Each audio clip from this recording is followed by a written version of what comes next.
ഇപ്പോൾ മുഖ്യമന്ത്രി പിണറായി വിജയൻ വാർത്താ സമ്മേളനം നടത്തുകയാണ്. തത്സമയ സംപ്രേഷണത്തിലേക്ക്. സംസ്ഥാനത്ത് അക്രമങ്ങൾ വ്യാപിപ്പിക്കുന്നതിനുള്ള ആസൂത്രിതമായ ശ്രമങ്ങളാണ് നടന്നു വരുന്നത്. കഴിഞ്ഞ ദിവസത്തിലെ ഹർത്താലിലും ഇത്തരത്തിലുള്ള വ്യാപകമായ ശ്രമങ്ങളാണ് ഉണ്ടായത്. അതോടൊപ്പം വർഗീയമായ ധ്രുവീകരണം സൃഷ്ടിക്കാൻ, അതിനായുള്ള അക്രമ പരമ്പരകൾ രൂപപ്പെടുത്താനുമുള്ള ഇടപെടലുകളും സംസ്ഥാനത്ത് നടക്കുന്നുണ്ട്. സംസ്ഥാന സർക്കാരിനെ സംബന്ധിച്ചിടത്തോളം ഇത് ഒരു തരത്തിലും അംഗീകരിക്കാൻ കഴിയില്ല. നാട്ടിലെ ജനങ്ങളും ആഗ്രഹിക്കുന്നത് അതാണ്. പൗരന്മാരുടെ സ്വത്തിനും ജീവനും സുരക്ഷിതമുണ്ടാക്കുക എന്നത് സംസ്ഥാന സർക്കാരിന്റെ പ്രാഥമികമായ ഉത്തരവാദിത്തമാണ്. ഇത് കണക്കിലെടുത്തുകൊണ്ട് ആവശ്യമായ നടപടികളോടൊപ്പം തന്നെ നിയമവും ശക്തിപ്പെടുത്തേണ്ടതായിട്ടുണ്ട് എന്നാണ് കാണുന്നത്. പൗരന്മാരുടെ സ്വത്തിന് സുരക്ഷയും സമൂഹത്തിലെ വർഗീയമായ ധ്രുവീകരണങ്ങൾ സൃഷ്ടിക്കുന്ന അക്രമ പ്രവർത്തനങ്ങൾ ശക്തമായി നേരിടുന്നതിനും ഉതകുന്നൊരു നിയമം സംസ്ഥാനത്ത് ആവിഷ്കരിക്കുന്നതിന് ഇന്ന് ചേർന്ന മന്ത്രിസഭ തീരുമാനിച്ചിരിക്കുകയാണ്. അതിന്റെ ഭാഗമായി ഒരു ഓർഡിനൻസ് പുറപ്പെടുവിക്കാനും മന്ത്രിസഭ നടപടികൾ സ്വീകരിച്ചിട്ടുണ്ട്. സ്വകാര്യ സ്വത്തുക്കൾ നശിപ്പിക്കൽ തടയൽ ordinance 2019. The Kerala Prevention of Damage to Private Property and Payment of Compensation Ordinance 2019 എന്ന പേരിൽ ഒരു ഓർഡിനൻസ് പുറപ്പെടുവിക്കുന്നതിന് സർക്കാർ നിശ്ചയിച്ചിരിക്കുകയാണ്. ഇതിന്റെ അടിസ്ഥാനത്തിൽ വർഗീയ സംഘർഷങ്ങളുടെ ഭാഗമായി പൊതുമുതൽ നശിപ്പിക്കുക, ഹർത്താലും ബന്ധും മറ്റും നടത്തിക്കൊണ്ട് സ്വകാര്യ സ്വത്തുക്കൾ നശിപ്പിക്കുക, ഇതൊക്കെ വർഗീയ സംഘർഷത്തിന്റെ ഭാഗമായിട്ടായാലും ഹർത്താലിന്റെയും ബന്ദിന്റെയും മറ്റും ഭാഗമായിട്ടായാലും സ്വകാര്യ സ്വത്തുക്കൾ നശിപ്പിക്കുന്നത് പൊതുമുതൽ നശിപ്പിക്കുന്നതിന് സമാനമായ കുറ്റമെന്ന നിലയിലേക്ക് കൊണ്ടുവരികയാണ്. അതോടൊപ്പം നഷ്ടപരിഹാരം അക്രമ പ്രവർത്തനങ്ങൾക്ക് നേതൃത്വം കൊടുത്തവരിൽ നിന്ന് തന്നെ ഈടാക്കുന്നതിനുള്ള ഇടപെടലും ഇതിലൂടെ ലക്ഷ്യം വെക്കുന്നുണ്ട്. അക്രമ പ്രവർത്തനങ്ങൾ നടത്തുന്നവരെ ശക്തമായ നിയമത്തിന്റെ ബലത്തിൽ പിടികൂടുകയും അവർക്കെതിരെയുള്ള നടപടി സ്വീകരിക്കുകയും ചെയ്യുക എന്നതാണ് സർക്കാർ ഉദ്ദേശിക്കുന്നത്. ഇതോടൊപ്പം സഹകരണ നിയമത്തിലും ഒരു ഭേദഗതി കൊണ്ടുവന്നിട്ടുണ്ട്. അത് സഹകരണ മന്ത്രി തന്നെ പറയും.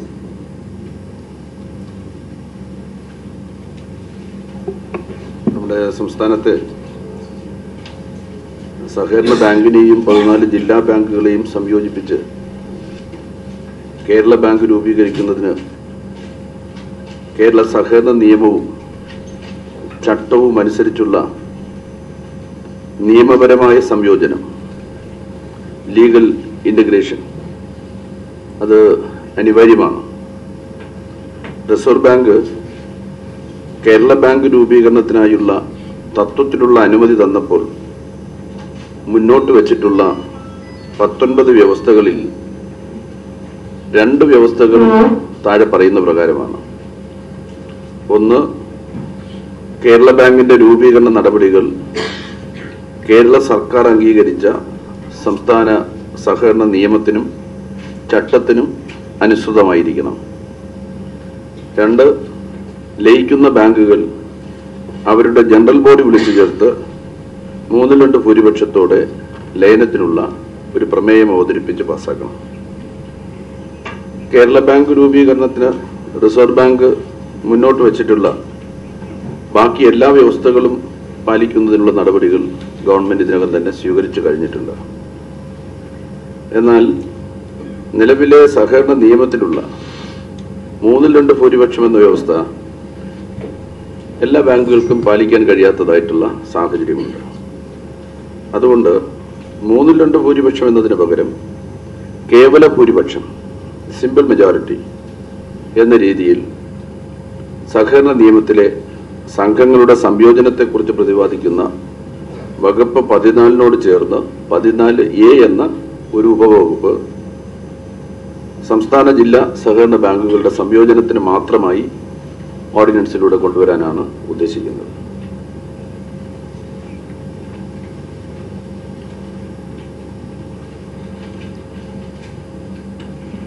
അതാണ് പ്രധാനമായി എടുത്ത കാര്യങ്ങൾ. ഇത് സാധാരണ നിലക്ക് നമ്മുടെ ഭൂരിപക്ഷം ഉണ്ടാവുക എന്നുള്ളതാണല്ലോ നല്ലത്. അങ്ങനെ ഭൂരിപക്ഷം ആവട്ടെ എന്ന് വെച്ചതാണ്.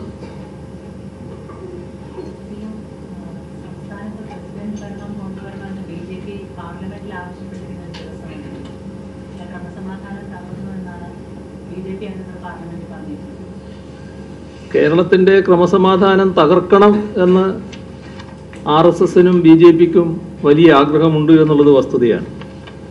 അതിനുവേണ്ടിയുള്ള നടപടികൾ നല്ല നിലക്ക് അവർ സ്വീകരിച്ചുകൊണ്ടിരിക്കുകയാണ്. ഇവിടെ കേരളത്തിൽ കുറേ ദിവസങ്ങളായി നടന്നുകൊണ്ടിരിക്കുന്ന സംഭവങ്ങൾ പരിശോധിച്ചാൽ നമുക്കത് കാണാനും കഴിയും. ഈ കഴിഞ്ഞ ഹർത്താലുകൾ, കേരളത്തിലെ ഹർത്താലുകൾ എടുത്ത് പരിശോധിച്ചാൽ നമുക്ക് കാണാൻ സാധിക്കുന്നത് ബോധപൂർവമായ അക്രമങ്ങൾ അഴിച്ചുവിടലായിരുന്നു. ഇതിനോടനുബന്ധമായി സംസ്ഥാനത്തെ ആകെ അക്രമ സംഭവങ്ങൾ എടുത്ത് പരിശോധിച്ചാൽ 92%, 91.71% സംഘപരിവാർ സംഘടനകളാണ് അക്രമങ്ങൾ നടത്തിയിട്ടുള്ളത്. അപ്പോൾ എത്ര ഭീകരമായ അക്രമങ്ങളാണ് ഇവിടെ നടന്നതെന്ന് നിങ്ങൾക്കെല്ലാവർക്കും അറിയാവുന്നതാണ്. ആരെയും ഒഴിവാക്കിയിട്ടില്ല. അതിൽ ജനപ്രതിനിധികൾക്ക് നേരെ ആക്രമണം നടന്നിട്ടുണ്ട്, മാധ്യമപ്രവർത്തകർക്ക് നേരെ ആക്രമണം നടന്നിട്ടുണ്ട്, വീടുകൾക്ക് നേരെ ആക്രമണം നടന്നിട്ടുണ്ട്, നിരവധി പൊതു കെട്ടിടങ്ങൾ തകർക്കുന്ന നിലയുണ്ടായിട്ടുണ്ട്, നിരവധി പാർട്ടി ഓഫീസുകൾ തകർക്കുന്ന നിലയുണ്ടായിട്ടുണ്ട്. ഇതെല്ലാം നേരത്തെ ആസൂത്രണം ചെയ്ത് നടപ്പിലാക്കിയ പരിപാടിയാണ്. അപ്പോൾ അവർ ഇത്തരം പരിപാടികൾ നടപ്പാക്കുമ്പോൾ മറ്റ് ചിലത് മനസ്സിൽ കണ്ടിരുന്നു. ആ കണ്ട കാര്യങ്ങൾ അതേപോലെ നടക്കുന്നില്ല എന്ന് വന്നതിൽ കുറച്ച് നിരാശയുണ്ട്. കാരണം കേരളം ഇതെല്ലാം നടന്നിട്ടും ഭദ്രമായി തന്നെ നിൽക്കുന്നു, സമാധാനപരമായി മുന്നോട്ട് പോകുന്നു. ശബരിമലയിൽ മറ്റ് സംസ്ഥാനങ്ങളിൽ നിന്നുള്ള ആളുകളടക്കം നല്ല രീതിയിൽ വരുന്നു. കേരളത്തിൻ്റെ ക്രമസമാധാനം തകർന്നു എന്നൊരു തരത്തിലും പറയാൻ പറ്റാത്ത അവസ്ഥ ഇവിടെ നിലനിൽക്കുന്നു. അപ്പോൾ ക്രമസമാധാനം തകർക്കുന്നതിന് വേണ്ടി അക്രമ പ്രവർത്തനങ്ങൾ ഒരു ഭാഗത്ത് സംഘടിപ്പിക്കുക, ആ സംഘടിപ്പിക്കുന്നത് രാജ്യം ഭരിക്കുന്ന കക്ഷിയുടെ നേതൃത്വത്തിൽ തന്നെ ആവുക, അവരടക്കമുള്ള സംഘപരിവാർ സംഘടനകൾ ഇത്തരം അക്രമങ്ങൾ സംഘടിപ്പിക്കുക, എന്നിട്ട് കേരളത്തിൽ അക്രമമാണ് എന്ന് പറയുക. ഇതാണ് സംഭവിക്കുന്നത്. ഇത് നാട് തിരിച്ചറിയുന്നുണ്ട്. കേരളത്തിൽ ഒരു ക്രമസമാധാന ഭംഗവും ഇക്കൂട്ടർ മാത്രം വിചാരിച്ചാൽ ഇവർ ഈ നടത്തിക്കൊണ്ടിരിക്കുന്ന പ്രവർത്തനങ്ങൾ അതുകൊണ്ട് കേരളത്തിൽ ഏതെങ്കിലും തരത്തിലുള്ള ഭരണസ്തംഭനമോ ക്രമസമാധാനമാകെ തകർന്നു പോകുന്ന നിലയോ ഉണ്ടാവില്ല. എന്നാൽ അക്രമമാണ്. അക്രമത്തിൻ്റെ ഭാഗമായി പീഡനങ്ങൾ ഏൽക്കേണ്ടി വരുന്ന ജനവിഭാഗങ്ങളുണ്ട്. അതിൽ ശക്തമായ നടപടി ഗവൺമെൻറ് സ്വീകരിക്കുക തന്നെ ചെയ്യും. ആ നടപടികൾ ഇപ്പോൾ സ്വീകരിച്ചിട്ടുണ്ട്. ഇപ്പോൾ അറസ്റ്റ് ചെയ്തവരെ കുറിച്ച് പറയുന്നതായിട്ട് കേട്ടു. അക്രമം നടത്തിയാൽ അവരെ അറസ്റ്റ് ചെയ്യേണ്ടെന്നാണോ പറയുന്നത്? അത് വേറെ സംസ്ഥാനത്ത് പോയി പറഞ്ഞാൽ മതി. കേരളത്തിനോട് ആ കളി വേണ്ട. മറ്റു ചില സംസ്ഥാനങ്ങളിൽ നിങ്ങൾ അക്രമം കാണിച്ചാൽ ആ അക്രമികളെ പിടിക്കുന്നുണ്ടാവില്ല പോലീസ്. പറയാലോ നിരവധി സംഭവങ്ങൾ ഇന്ത്യയിലെ വിവിധ സംസ്ഥാനങ്ങൾ നടക്കുന്നത്. പട്ടാപ്പകൽ കൊല നടത്തിയ ആളുകളെ പോലും പിടിക്കാൻ തയ്യാറാകാത്ത ഭരണ സംവിധാനം ഇവരുടെ തന്നെ നേതൃത്വത്തിൽ പല സംസ്ഥാനങ്ങളിലും നടക്കുകയില്ലേ? ആ സംരക്ഷണം നിങ്ങൾക്ക് അവിടെ കിട്ടുന്നത് ഈ കേരളത്തിൽ കിട്ടുമെന്ന് വ്യാമോഹിക്കണ്ട. അതിനാണ് പുറപ്പെടുന്നതെങ്കിൽ അതിവിടെ നടക്കില്ല എന്നത് അവർ മനസ്സിലാക്കുന്നത് നല്ലതാണ്. പിന്നെ വിരട്ടല് അതൊന്നും ഇങ്ങോട്ട് വേണ്ട. അതിൻ്റെയൊക്കെ കാലം കഴിഞ്ഞുപോയി. അതിനൊന്നുള്ള ശേഷിയും നിങ്ങൾക്കില്ല എന്ന് മനസ്സിലാക്കണം. അതാണ് അവരോട് പറയാനുള്ളത്.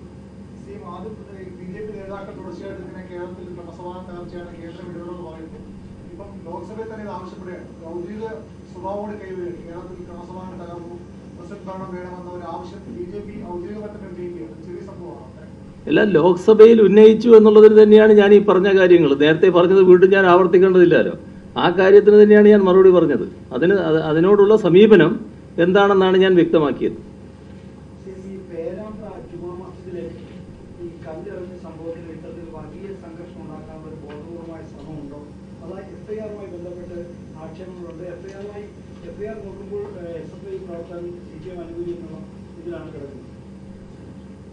അത്തരമൊരു റിപ്പോർട്ട് ശ്രദ്ധയിൽപ്പെട്ടിട്ടുണ്ട്. അതിന്റെ മറ്റു കാര്യങ്ങൾ വ്യക്തത വന്നിട്ടില്ല. അത് സംസാരിക്കേണ്ട കാര്യമാണ്.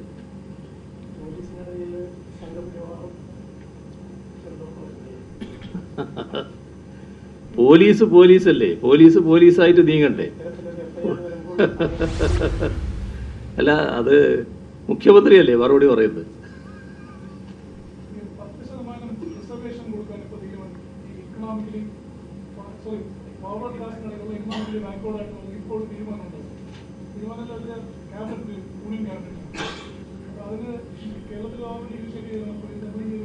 ഇത് ഞങ്ങൾ നേരത്തെ ആവശ്യപ്പെടുന്ന ഒരു കാര്യമാണ്. നമ്മുടെ സംസ്ഥാനത്ത്, നമ്മുടെ രാജ്യത്ത് തന്നെ നിലവിലുള്ള സംവരണം തകർക്കാനാകുമോ എന്ന് നോക്കുന്നവരാണ് BJP.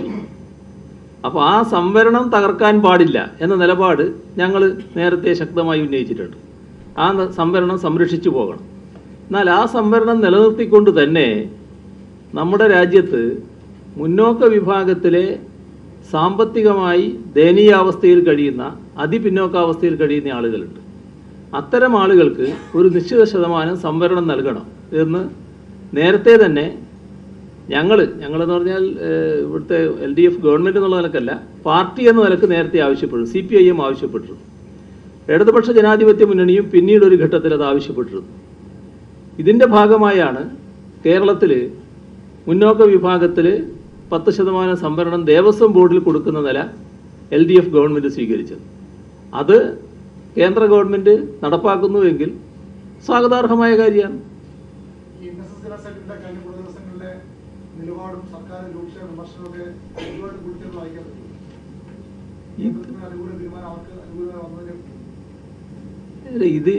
ഇതുമായി കൂട്ടിച്ചേർത്തത് വായിക്കേണ്ടതില്ല എന്നാണ് എനിക്ക് തോന്നുന്നത്. ഇത് BJP മുന്നോക്ക വിഭാഗത്തിൽപ്പെട്ട ആളുകൾക്ക്, അതിൻ്റെ ഏറ്റവും സാമ്പത്തികമായി പിന്നോക്കം നിൽക്കുന്നവർക്ക് സംവരണം കൊടുക്കുന്നെങ്കിൽ അത് സ്വാഗതാർഹമായ കാര്യം തന്നെയാണ്. നേരത്തെ ഞങ്ങൾ പറഞ്ഞുകൊണ്ടിരിക്കുന്ന ഒരു കാര്യമാണ്.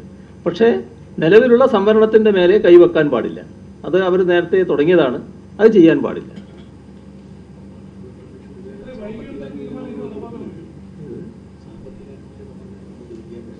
അതെ, സാമ്പത്തികാനുകൂല്യം നമ്മൾ ഇപ്പം തന്നെ കൊടുത്തുകൊണ്ടിരിക്കുന്നുണ്ട്.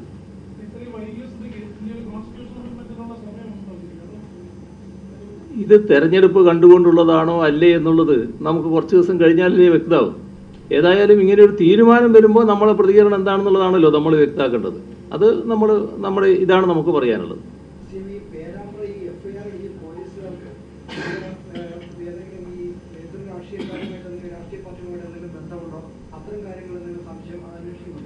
അതാണ് ഇവിടെ ചോദിച്ചത്. അത് ഞാൻ പറഞ്ഞില്ലേ നേരത്തെ, ആ ചോദ്യത്തിന് തന്നെ ഞാൻ പറഞ്ഞു. ഞാനത് വിശദമായി മനസ്സിലാക്കി കഴിഞ്ഞിട്ടില്ല.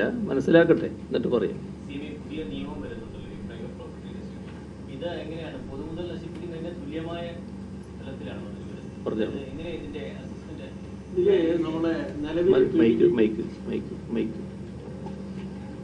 നിലവിൽ നമ്മളെ PDPP ആക്ട് ഉണ്ടല്ലോ, അത് പൊതുമുതൽ നശിപ്പിക്കുന്നതുമായി ബന്ധപ്പെട്ടാണ്. അത് യഥാർത്ഥത്തിൽ അങ്ങനെ തന്നെ സ്വകാര്യ സ്ഥാപനങ്ങൾക്കും കൂടി ബാധകമാക്കുകയാണ്, ഇൻകോർപ്പറേറ്റ് ചെയ്യുകയാണ്.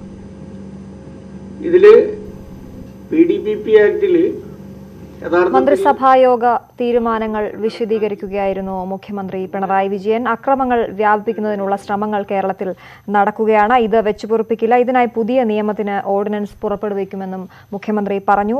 ഒപ്പം സഹകരണ നിയമത്തിലും ഭേദഗതി ഉണ്ടാകുമെന്നും ഇന്നത്തെ മന്ത്രിസഭായോഗം തീരുമാനമെടുത്തു.